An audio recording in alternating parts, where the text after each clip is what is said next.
தன் விசுவாசத்தினாலே நீதிமான் பிழைப்பான். விசுவாசத்தால் நீதிமான் பிழைப்பான். அப்ப விசுவாசம் சொன்ன என்ன? வெறும் மனதளவில் இது கிரியை செய்யும்னு விசுவாசிக்கிறது அல்ல. விசுவாசிக்கிறதுனா என்ன? ஒருவன் விசுவாசிக்கும் போது அதன்படி செய்ய ஆரம்பிக்கிறான். நாம் வசனத்தை கேட்கிறோம், செழிப்பை பற்றி கேட்கிறோம், சுகத்தை பற்றி கேட்கிறோம், அதை பற்றி கேட்கிறோம், அதை பற்றி கேட்கிறோம், எல்லாத்தை பற்றி கேட்கிறோம். கேட்கும் போது அதை விசுவாசித்து அதன்படி நடப்பிக்கும் போது அதன்படி செய்யும் போது தான் ரிசல்ட் உண்டாகிறது. நான் வெறும் கேட்டதுனால உண்டாகிறது இல்லை, கேட்டதுனால விசுவாசம் உள்ளத்திலே வருது. நான் அதை செயல்படுத்த வேண்டும், அதன்படி வாழ வேண்டும், அதன்படி செய்ய வேண்டும். செய்யும் போது தான் விசுவாசம் எனக்குள்ளே வேலை செய்ய ஆரம்பிக்கிறது. விசுவாசத்தால் நீதிமான் பிழைப்பான் என்று எழுதியிருக்கிறபடினாலே விசுவாசம் எப்படி செயல்படுகிறது என்பதை நாம் பார்க்க வேண்டும். ஆகவே எபிரேயர் 11க்கு போவோம். இதுதான் கொஞ்சம் பார்த்து வருகிறோம். மறுபடியும் இன்றைக்கு பார்ப்போம், இன்னும் கொஞ்சம் ஆழமா போவோம். எபிரேயர் 11 எப்படி விசுவாசம் செயல்படுகிறது?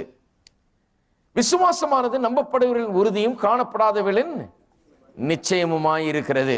சரி, ஆங்கிலத்தில் எப்படி சொல்லியிருக்கு பாருங்க. ஆங்கிலத்தில் கொஞ்சம் சில தெளிவா இருக்குது. இன்னும் கொஞ்சம் சில நேரத்தில் தமிழ்ல சொல்லி ஆங்கிலத்தில் சொல்ல வேண்டியதா இருக்குது. ஏன்னா தமிழ்ல ரொம்ப நல்லா வந்திருக்குது, ஆங்கிலத்தில் சரியா வரமாட்டேங்குது. சில நேரத்தில் ஆங்கிலத்தில் ரொம்ப தெளிவா வருது, தமிழ்ல அவ்வளவு நல்லா வரல. ஏன்னா மொழிபெயர்க்கும் போது சில காரியங்கள் அங்கே இழந்து விடுகிறோம். என்ன சொல்லி இருக்குது? faith is the substance of things hoped for. substance ன்னு சொன்னா இங்க எப்படி மொழிபெயர்த்துட்டாங்க? விசுவாசமானது நம்பப்படுகிறவைகளின் உறுதி அப்படின்னு சொல்லியிருக்காங்க.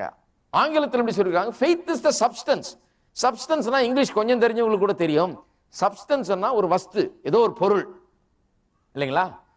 அப்ப விசுவாசம் என்கிறது எல்லாவற்றையும் உண்டாக்கக்கூடிய ஒரு பொருள். நம்பப்படுகிறவைகளை நமக்கு உண்டாக்கி தருகிற ஒரு பொருள். கொஞ்சம் நல்லா கவனிங்க, இதை விளக்க போகிறேன். அப்ப faith is a substance. இந்த சப்ஸ்டன்ஸ்ல இருந்து தான் எல்லாமே உண்டாகிறது. எல்லாமே அதுல இருந்து தான் உண்டாகிறது. நான் இப்ப இது எப்படி உண்டாகுச்சுன்னு சொன்னா ஃபைபர் கிளாஸ் அதுல இருந்து உண்டாச்சுன்னு சொல்லுவீங்க. இந்த மரப்பெட்டி ஒண்ணு கிடக்குதுங்க, இந்த மரப்பெட்டி எப்படி உண்டாச்சுன்னா மரத்திலிருந்து உண்டாச்சு. மரத்தை எடுத்து அதை இழைச்சி அதை இது பண்ணியிருக்காங்க இந்த பெட்டியை. எல்லாம் எதுல இருந்தோ உண்டாகிறது. ஏதோ ஒரு சப்ஸ்டன்ஸ்ல இருந்தா எல்லாத்தையும் உண்டாக்குகிறோம். எல்லாம் அந்த துணி அது ஒரு சப்ஸ்டன்ஸ்ல இருந்து உருவாகிறது. எல்லாமே இந்த நாற்காலி ஒரு சப்ஸ்டன்ஸ்ல இருந்து உண்டாகிறது, கீபோர்டு ஒரு சப்ஸ்டன்ஸ்ல இருந்து உண்டாகிறது. எல்லாமே ஏதோ ஒரு பொருளிலிருந்து உண்டாக்கப்பட்டது. அப்ப ஏதோ ஒரு பொருளை எடுத்து அதை வேலை செய்து அதை சரி பண்ணி அதை வனைந்து அதை வைத்துதான் ஒன்றை உருவாக்குகிறோம். அப்ப எல்லாமே எதுல இருந்தோ வந்திருக்கிறது. நான் சொல்லுகிறேன், எல்லாம் எதுல இருந்தோ வந்திருக்குது. ஆனால் சரியா போய் பார்ப்பீங்கன்னா நாம் சொல்லுவோம், இது அல்லது இந்த மரப்பெட்டி மரத்திலிருந்து வந்தது. இந்த மரம் எங்கிருந்து வந்தது? இப்படியே பின்னாலேயே போயிட்டு இருந்தீங்கன்னா எங்கிருந்து வந்ததுன்னு சொன்னா விசுவாசத்திலிருந்து தான் எல்லாம் வந்தது. அப்ப எப்படி சொல்லலாம்? எல்லாமே எதுல இருந்தோ வந்தது. எல்லா பொருள்களுமே ஏதோ ஒரு பொருளினால் உண்டாக்கப்பட்டது. இந்த துணி எதுல இருந்தோ வந்தது. அப்ப அது எதுல இருந்து வந்தது, அது எதுல இருந்து வந்தது, அது எதுல இருந்து வந்ததுன்னு பின்னாடியே போய்கிட்டு இருந்தா தெளிவா தெரியும் உங்களுக்கு. முதல்ல என்ன வந்தது? அது எதுல இருந்து வந்தது? விசுவாசத்திலிருந்து வந்தது. அப்ப நான் சொல்லுகிறேன், faith is the substance or material out of which everything that we want comes out of. நமக்கு தேவைப்படுகிற, நாம் நம்பிக்கொண்டிருக்கிற, நாம் பெற விரும்புகிற, அடைய விரும்புகிற எல்லாமே விசுவாசத்திலிருந்து உண்டாகி வருகிறவைகள் தான். விசுவாசம் இந்த உலகத்தை உண்டாக்கவில்லை என்றால் அந்த உலகத்தில் ஒண்ணு இருக்காது. இந்த உலகத்தில் ஒண்ணு இல்லைன்னா நாம் எதையுமே இன்றைக்கு உண்டாக்க முடியாது. இன்னைக்கு மரப்பெட்டி உண்டாயிருக்குது. ஆனா அந்த மரப்பெட்டி உண்டாகிறதுக்கு முன்னால மரத்தை என்ன பண்ணார்? ஆண்டவர் உண்டாக்குனார். அப்ப அவர் எப்படி உண்டாக்குனார்? விசுவாசத்தினாலே. விசுவாசம் என்கிற வஸ்துவினாலே தான் இவைகள் எல்லாம் உண்டாக்கப்பட்டது. அப்ப விசுவாசம் என்கிறது ஒரு விதமான மெட்டீரியல், ஒரு விதமான சப்ஸ்டன்ஸ், ஒரு விதமான எசன்ஸ். அதிலிருந்து தான் எல்லாம் உருவாகிறது என்று வேதவசனம் சொல்லுகிறது. எல்லா பொருள்களுமே நாம் இன்றைக்கு அடைய விரும்புகிற எல்லாமே பொருள்கள்னு சொன்ன உடனே சொல்லிடக்கூடாது, இவர் வெறும் பொருளையே பிரசங்கம் பண்றாரு. ஒருத்தர் சொல்றாரு, அவர் பூலோகத்துக்குரிய காரியங்களை பிரசங்கம் பண்றாரு, நாங்கள் பரலோகத்துக்குரிய காரியங்களை பிரசங்கம். அப்ப பரலோகம் போயிருக்க வேண்டியதானே? பூலோகத்தில் தான் இருக்கிறோம். விசுவாசம் எதற்கு பயன்படுகிறது? இன்றைக்கு இந்த உலகத்தில் நாம் இருக்க வேணும்னா எத்தனை பேருக்கு தெரியும்? இருக்க ஒரு வீடு வேண்டும். வீடு என்ன? It's a thing. அது ஒரு பொருள். பொருள்னா சீப்பா நினைச்சிடாதீங்க. அப்ப வீடு வேணும். அந்த வீட்டில் சமையல் ஆகணும்னா அதுக்கு இன்னொரு பொருள் தேவைப்படுது. அதுவும் பொருள். அதுக்கு விறகு எரிக்கணும், கேஸ் எரிக்கணும், எல்லாத்துக்கும் இந்த பொருள் பின்னால இருக்க வேண்டும் இல்லையா? அப்ப வீடு இருந்தா மட்டும் போதாது, சாப்பாடு இருந்தா மட்டும் போதாது, வெளியே போனா சட்டை வேணும். சட்டை ஒரு பொருள்.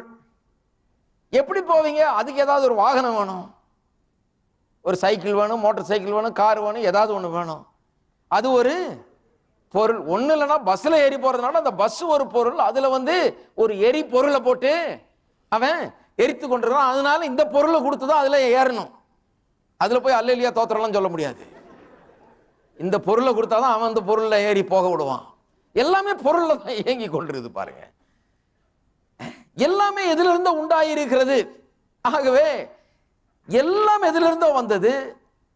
ஆனால் எல்லாமே விசுவாசம் என்கிற பொருளாலே உண்டானது. விசுவாசம் என்கிற அந்த பொருள், அந்த மூலப்பொருள் இல்லை என்றால், இப்படி சொல்லிடுறேன் வேணா, விசுவாசம் என்கிற அந்த மூலப்பொருள் இல்லை என்றால் வேற எதையும் உண்டாக்கக்கூடிய பொருள்கள் எதுவுமே இல்லாமற் போய்விடும். விசுவாசம் என்கிற மூலப்பொருள் மூலமா தான் எல்லாமே உண்டாக்கப்பட்டது. நாம் இன்றைக்கு அடைய விரும்புகிற எல்லாம், நாம் விரும்புகிற எல்லாம் எதிலிருந்து வரும்? விசுவாசத்திலிருந்து தான் உண்டாக வேணும். நாம் சொல்றோம் பணம் வேணும்னு. எப்படியா பணம் வருது? விசுவாசத்தினாலே வருது. விசுவாசத்தினால எப்படி வருது? விசுவாசத்தினால தான் எல்லாம் வந்தது. அதுல இருந்து தான் மீதி எல்லாம் வந்தது. விசுவாசம் தான் எல்லாவற்றையும் உண்டாக்கினது. ஆகவே எல்லாமே விசுவாசத்திலிருந்து தான் உண்டாகிறது. பாருங்க, சமாதானம்னு சொல்றோம்.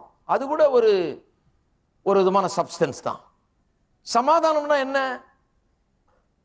அந்த சூழ்நிலைக்கு தேவையான எல்லாம் நிறைவாய் அங்கே இருக்கிறது என்கிறது தான் சமாதானத்தை நமக்கு கொடுக்கிறது. சமாதானம் இல்லாத வீட்டை போய் பாருங்க, அங்க காசு இல்லை, சாப்பாடு இல்லை, அங்க அது இல்லை, இது இல்லை, ஏதாவது இல்லை.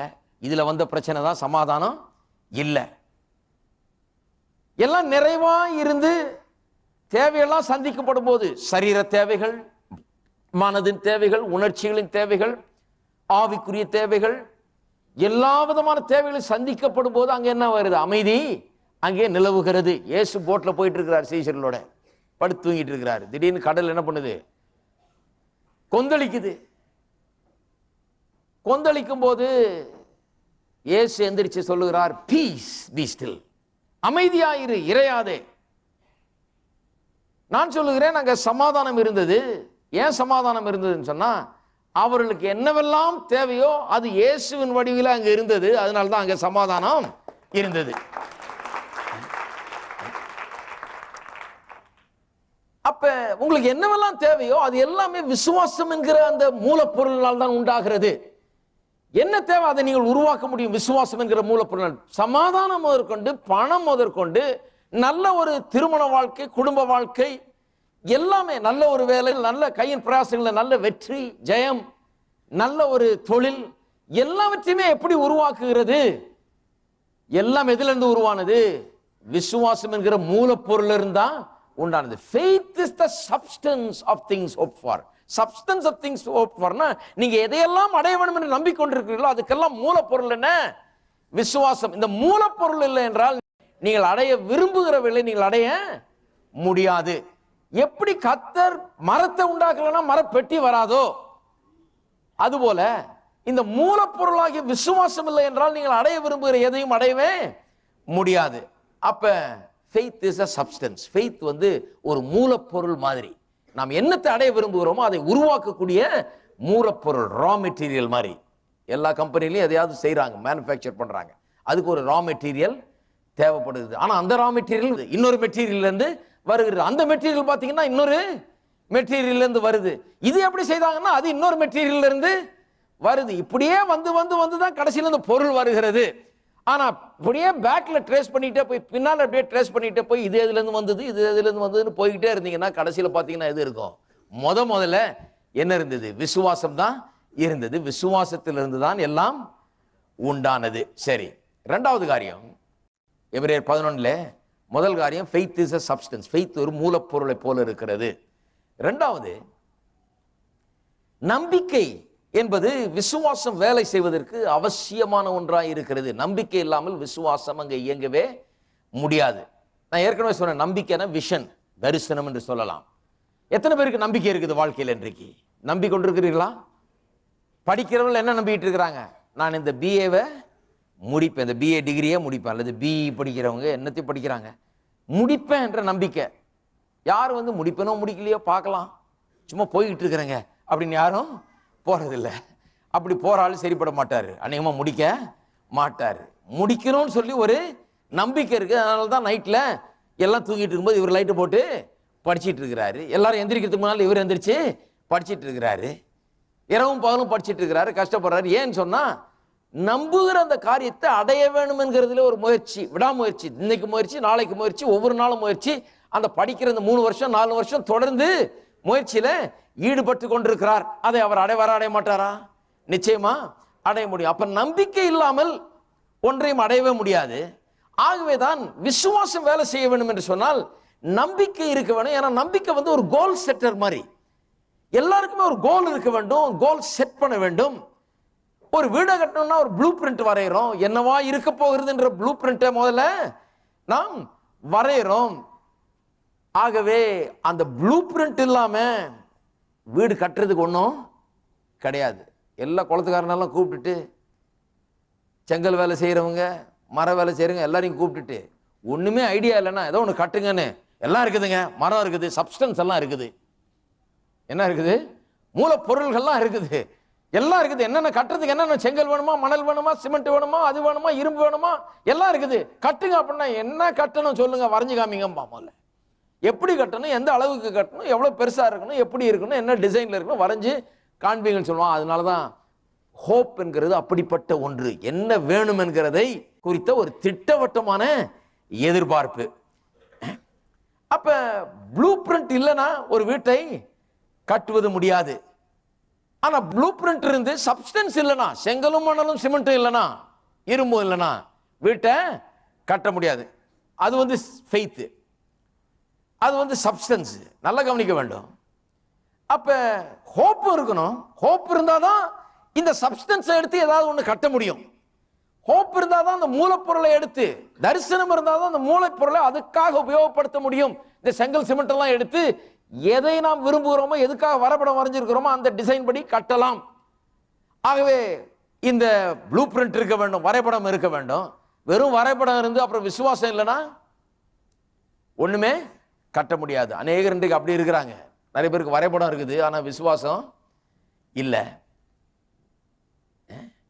ஆகவே ரெண்டும் அவசியமா இருக்கிறது. விசுவாசம் வேலை செய்வதற்கு நம்பிக்கை நிச்சயமாக அவசியமா இருக்கிறது. அப்ப நம்முடைய வாழ்க்கையை, நம்முடைய தொழிலை, நம்முடைய வியாபாரத்தை, நம்முடைய எதிர்காலத்தை, நம்முடைய திருமண வாழ்க்கையை, நம்முடைய சரீர சுகத்தை, நமக்கு வேண்டிய எல்லாவற்றையும் நாம் என்ன பண்ணி கொண்டிருக்கிறோம்? ஒரு பெரிய தரிசனத்தோடு கட்டி கொண்டிருக்கிறோம். எத்தனை பேர் தரிசனத்தோடு வாழ்ந்துகிட்டு இருக்கிறீங்க? இப்படிதான் இருக்கணும்னு சொல்லி. இல்லை ஏதோ போயிட்டு இருக்கேன், சல்தா ஹை, ஒருத்தர் சொல்றா சல்தா ஹை, ஏதோ ஓடுதுங்க, வண்டி ஓடுது, அதான் அப்படி இருக்குது வாழ்க்கை. நிறைய பேர் இப்படி, இது ஒரு பிலாசபி பாருங்க, ஏதோ ஓடுது வண்டி, போதுங்க, என்னமோ போகுது, அந்த பார்த்தா பேசவே கூடாது, போகுது போல. நான் ஓட்டி கொண்டு சென்று கொண்டிருக்கிறேன், ஒரு திசையை நோக்கி போய் கொண்டிருக்கிறேன். அந்த திசையை நோக்கி போறது மட்டும் இல்லை, அங்கே போய் அடையும்படியாய் நான் இதை ஓடிக்கொண்டிருக்கிறேன். அப்போஸ்தலனாகிய பவுல் சொல்றதெல்லாம் வாசித்து பாருங்க. சும்மா போயிட்டு இல்லை, ஒன்றை அடையும்படியா ஓடுறார் அவர். அதை அடைய வேண்டும் என்கிற ஒரு நிச்சயத்தோடு ஓடுகிறார், அடைய வேண்டும் என்ற குறிக்கோளோடு ஓடுகிறார். சும்மா இல்லை வாழ்க்கை. அப்ப நாம் என்ன பண்ண வேண்டும்? வாழ்க்கை எல்லா விதத்திலும், ஆவியும் ஆத்மா, சரீரம், குடும்பம், பொருளாதாரம், நாம் செய்யற தொழில், கம்பெனி, அது இது எல்லாத்தை குறித்தும் ஒரு தரிசனம் வேண்டும். அந்த தரிசனத்தை உள்ளே வைத்துக் கொண்டு நாம் என்ன செய்யறோமோ அதுல வெற்றி அடையும்படியாக ஒரு பெரிய தரிசனத்தை உள்ளே வைத்துக் கொண்டு, அந்த தரிசனம் நிறைவேறும்படியாக இந்த விசுவாசத்தை என்ன பண்ண வேணும்? உபயோகப்படுத்த வேணும். ஒரு வரைபடத்தை வைத்துக் கொண்டு எப்படி செங்கலையும் மணலையும் உபயோகப்படுத்தி அந்த வரைபடத்துக்கு ஏற்றாற் போல கட்டுகிறோமோ, அது போல உள்ளத்துல ஒரு தரிசனம், அதான் நம்பிக்கை. நம்பப்படுகிறவைகளை குறித்த உறுதி. அப்ப அந்த எதை நம்பிக்கொண்டிருக்கிறோமோ, எதை அடைய வேண்டும் என்று நம்புகிறோமோ, அதை கட்டுவதற்காக, அதை உருவாக்குவதற்காக இந்த சப்ஸ்டன்ஸ், இந்த விசுவாசம் என்கிற மூலப்பொருளை நாம் அன்றாடம் பயன்படுத்தி அதை கட்டி கொண்டிருக்க வேண்டும். இதுதான் விசுவாச வாழ்க்கை. இருக்கீங்களா? எத்தனை பேர் அப்படிப்பட்ட ஒரு வாழ்க்கையை வாழ போறீங்க? அப்ப விசுவாசம் ஒரு மூலப்பொருள். அந்த மூலப்பொருள் சரியான விதத்தில் பயன்பட வேண்டும் என்றால் சரியான ஒரு வரைபடம், சரியான ஒரு என்ன பண்ண வேணும் என்கிறது குறித்து ஒரு ஐடியா இருக்க வேணும். அதுதான் ஹோப். சரி, மூன்றாவது, நம்பப்படுகிற உறுதியும் காணப்படாதவர்களின் நிச்சயமுமாய் இருக்கிறது. காணப்படாதவர்கள் நிச்சயம்னா ஏற்கனவே சொன்ன டைட்டில் டீட்னா அது இன்னும் கொஞ்சம் விளக்குறேன் இன்னைக்கு. அப்புறம் இன்னும் 1-2 வார்த்தைகளை கூட ஆட் பண்றேன். டைட்டில் டீடுன்னு சொன்னா உரிமை பத்திரம்.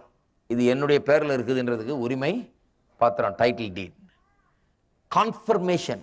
இப்போ ரயில்வேல போய் டிக்கெட் புக் பண்ண என்ன ஒரு கான்ஃபர்மேஷன் நம்பர் தர்றாங்க. பிளேன் டிக்கெட் புக் பண்ணால் அதுக்கு ஒரு கான்ஃபர்மேஷன் கோடுன்னு ஒன்று தர்றாங்க.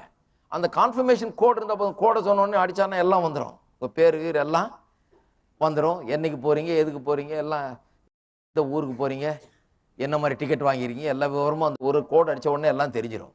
அப்போ அந்த கோடை வச்சுட்டு இருக்கிற வரைக்கும் நீங்கள் நிச்சயமாக அடித்து சொல்லலாம், இது என்னது, டிக்கெட் வாங்கியிருக்கிறேன், இருக்குது, கன்ஃபார்ம்டாக இருக்குது, இன்னைக்கு நான் போகிறேன், இத்தனை மணிக்கு நான் போகிறேன், இல்லைன்னு கதை பேசாதீங்க, இருக்குது பாருங்க இந்த கோடு அப்படின்னு சொல்கிறோம். அதுதான் விசுவாசம். விசுவாசம் இருக்கிறது நம்பப்படுகிற உறுதியும் காணப்படாதவைகளின் நிச்சயமா இருக்கிறது சொல்லுகிறது. அது நிச்சயம் என்கிற இடத்துல எவிடன்ஸ், காணப்படாதவர்கள் நிச்சயம் என்று சொல்லியிருக்கிற அந்த வார்த்தைக்கு பதிலாக அநேக மொழிபெயர்ப்புகள் அல்லது அநேக மொழிபெயர்ப்பாளர்கள், வேத வல்லுநர்கள் டைட்டில் டீட், உரிமை பத்திரம் அல்லது கான்ஃபர்மேஷன் என்கிற வார்த்தையை உபயோகப்படுத்துகிறார்கள். இந்த உரிமை பத்திரத்தை எடுத்துக்கொள்வோம்.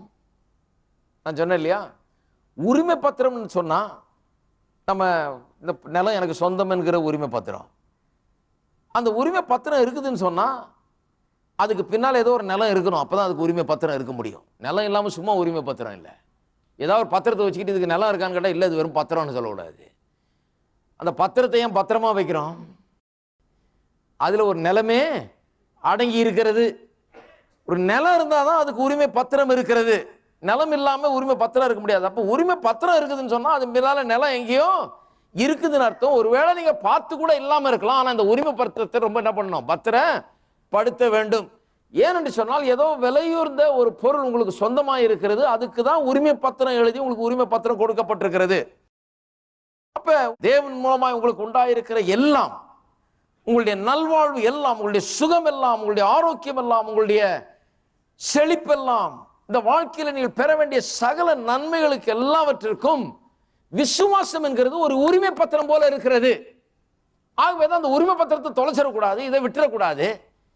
எதை விட்டாலும் இந்த விசுவாசத்தை விட்டுவிட கூடாது. இந்த பத்திரமா வச்சிருக்கணும். அந்த விசுவாசத்தை என்ன சொல்லுகிறது? காணப்படாதவைகளின் நிச்சயம். பார்த்ததில்லை நிலத்தை, ஆனா என்கிட்ட பத்திரம் இருக்குது. பத்திரம் எனக்கிட்ட இருக்கிறதுனால அது எனக்கு சொந்தம்னு எனக்கு நிச்சயமாய் தெரியும். அப்ப எதை தொலைச்சாலும் நான் இதை தொலைக்க கூடாது, பத்திரமா இதை வைக்க வேண்டும். இது காணப்படாதவளை குறித்த நிச்சயத்தை எனக்கு கொடுக்கிறது. பாருங்க, சில நேரத்தில் சுகத்தை இன்னும் காணல, சுகவீனமா இருக்கலாம். சுகம் நம்முடையது என்று வேத வசனம் சொல்லுகிறது. அதனுடைய நிச்சயம் என்னுடைய உள்ளத்தில் இருக்குது. பாருங்க, அதுதான் அந்த டைட்டில் டீட். என்னுடைய உள்ளத்தில் அதை பற்றி ஒரு நிச்சயம் உண்டாகிறது. சுகம் என்னுடையது, ஆரோக்கியம் என்னுடையது, பலன் என்னுடையது, நான் நன்றாய் வாழ்வேன், இந்த சுகவீனத்திலிருந்து நான் விடுதலை பெறுவேன் என்கிற நிச்சயம் இருக்குது. பாருங்க, அதுதான் அந்த டைட்டில் டீட் அல்லது காணப்படாதவைகளை குறித்த நிச்சயம். இந்த உலகம் காணப்படுறது தான் நம்புகிறது. அன்னைக்கு நான் காண்பிச்சேன், விசுவாசத்தை பற்றி காண்பிக்கும் போது தோமா என்ன பண்ணான்? கண்டு தொட்டு பார்த்தது தான் விசுவாசித்தான். ஆனா காணாமல் விசுவாசிக்கிறவர்கள் பாக்கியவான்கள் என்று சொல்லப்பட்டிருக்கிறது. இப்படிதான் விசுவாசம் இயங்குகிறது. விசுவாசம் காணப்படாதவைகளை குறித்த நிச்சயமாயிருக்கிறது. அப்ப விசுவாசம்னா என்ன? நான் காணல, இருந்தாலும் அதை குறித்த ஒரு நிச்சயம் எனக்குள்ள இருக்கிறது. பார்க்காமலே பத்திரத்தை வச்சுக்கிட்டு எனக்கு இது சொந்தம், எனக்கு சொந்தம் சொல்லிட்டு இருக்கிறவன போலதான் விசுவாசி இருக்கிறான். அவன் அதை காண போகிறான், இன்னும் காணவில்லை, இருந்தாலும் அது தன்னுடையது என்று அவன் விசுவாசிக்கிறான். அவன் விசுவாசிக்கிட்டே வரும்போது என்ன ஆகிறது? எதை அவன் விசுவாசிக்கிறானோ அது அவனுக்கு சொந்தமாகிறது. அப்படிதான் காணப்படுகிறவைகள் காணப்படாதவைகள்னு வேதவசனத்தில் சொல்லுகிறது இல்லையா? அப்ப காணப்படாதவைகளை கொண்டு காணப்படுகிறவைகளை நாம மாற்றுகிறோம். எது பெருசு, காணப்படுகிறவைகளா காணப்படாதவைகளா? காணப்படாதவைகள் தான் பெருசு. ஏன்னா காணப்படாதவைகள் தான் காணப்படுகிறவைகள் எல்லாம் உண்டானது. அப்ப காணப்படுகிறவைகள் என்ன சொல்லலாம்? ஃபேக்ட். நான் வியாதியா இருக்கிறேன் அப்படின்னு சொன்னா அது ஃபேக்ட். யாரும் ஃபேக்ட் இல்லைன்னு சொல்லலை. ஒருத்தர் சொல்றாரு, என்னையா ஃபெய்த் டீச்சிங், வியாதியா இருந்தா வியாதியா இல்லைன்னு சொல்றீங்களா? இல்லை இல்லை, அப்படி கிடையாது. நல்லா புரிஞ்சுக்கணும் பாருங்க. வியாதியா இருந்தா எனக்கு வியாதியே கிடையாதுன்னு டினை பண்ண சொல்லல, மறுதலிக்க சொல்லல வியாதி இல்லைன்னு சொல்லி. வியாதியா இருக்கிறீங்கன்றது ஃபேக்ட். ஆனா இந்த ஃபேக்டை விட இன்னும் பெரிய காரியம் ஒன்று இருக்குது, ட்ரூத்னு ஒன்று இருக்குது. அது என்ன? அவருடைய தழும்புகளால் நான் சுகமானேன். காசு இல்லைங்கிறது ஃபேக்ட், ஏழ்மைத்தனம் இருக்குதுங்கிறது ஃபேக்ட். ஆனால் ஐஸ்வர்யத்தை சம்பாதிக்க பலனை அவர் தருகிறவர் என்கிறது ட்ரூத். என் தேவன் என்னுடைய குறைகளெல்லாம் தம்முடைய ஐஸ்வர்யத்தின்படி சந்திக்கிறார் என்பது ட்ரூத். அப்ப ஃபேக்ட் இருக்குது, ட்ரூத் இருக்குது. ஃபேக்டை தான் நான் பார்க்கிறேன், ட்ரூத்தை நான் பார்க்கல. ட்ரூத் அந்த வசனத்துல தான் பார்க்கிறேன். ட்ரூத்தை என்னுடைய நிச்சயம் சொல்லுது, இந்த ட்ரூத்னு சொல்லி, இது உண்மை என்று சொல்லி. நான் இன்னும் கண்ணால் அதை பார்க்கல. கண்ணால பார்க்கவில்லை என்று சொன்னாலும் அந்த ட்ரூத்தையே நான் பார்த்து கொண்டிருக்கும் போது, அந்த ட்ரூத்தையே நான் கண்ணோக்கி கொண்டிருக்கும் போது, அந்த ட்ரூத் மேலே கவனம் செலுத்தி கொண்டிருக்கும் போது என்ன ஆகிறது? சத்தியத்தையே நான் பார்த்து கொண்டிருக்கும் போது கொஞ்ச நாள்ல பாத்தீங்கன்னா ட்ரூத் வந்து ஃபேக்ட் ஆயிடும். இருக்கீங்களா? ஏன் ட்ரூத் சத்தியம்னு சொல்றோம், ஏன் ஃபேக்ட் உண்மைன்னு சொல்லுகிறோம்? சத்தியத்துக்கும் உண்மைக்கும் பெரிய வித்தியாசம். உண்மைனா இன்னைக்கு இருக்கிற உண்மை, இன்னைக்கு ஜுரம் இருக்குதுன்னா அது உண்மை, நாளைக்கு போயிடும். அது அப்படிப்பட்ட உண்மை. அது உண்மைன்னு சொன்னா இன்னைக்கு இருந்து நாளைக்கு போகிறது. இன்றைக்கு சில காரியங்கள் உண்மையா இருக்கலாம். இன்றைக்கு ஒருவேளை ஒருவர் ஏழை என்கிறது உண்மையா இருக்கலாம். ஆனா அதையே பர்மனன்ட் ஆக்கிடக்கூடாது, எழுதிடக்கூடாது. நல்ல அழியாத இங்க்ல எழுதி வச்சிடக்கூடாது, நான் ஏழை அப்படின்னு. இது வந்து சும்மா இங்கு, இன்னைக்கு ஏழை நாளைக்கு ஏழை இல்லை. இது இன்னைக்கு எப்படி இருக்கும், நாளைக்கு மாறிடும். எல்லாம் ஏழையா இருந்தவங்க தான் இன்னைக்கு எப்படி ஆயிட்டாங்க, நல்லா இருக்கிறாங்க. ஆகவே அதை பர்மனன்ட் ஆக்கிடக்கூடாது.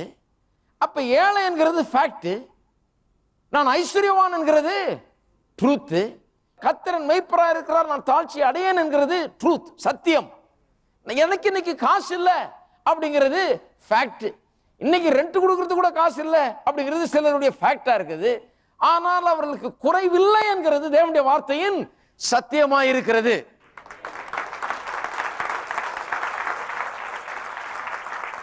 அப்ப எதை விசுவாசிக்க போறோம்? நம்ம ஃபேக்டையே பேசிட்டு இருக்க கூடாது. போய் அதுதான் சொல்றோம். நாங்க வியாதி இருக்கிறவங்க வியாதி இல்லைன்னு சொல்லல.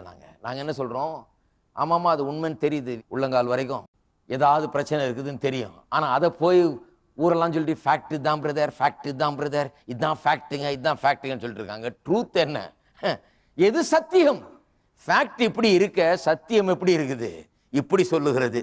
அப்ப நான் ஃபேக்டை கவனிக்காம நான் என்ன பண்ண போறேன்? சத்தியத்தை கவனிக்க போகிறேன். இன்றைக்கு இருந்து நாளைக்கு மறைந்து போகிற அநித்தியமான உண்மைகளை நான் கவனிப்பதற்கு பதிலாக நித்தியமான உண்மைகள் இருக்கிறது, அதான் சத்தியம். அதை நான் கவனிக்க போகிறேன். அவருடைய தழும்புகளால் நான் குணமானேன் என்கிறது நித்தியமானது, சுகமில்லைங்கிறது அநித்தியமானது.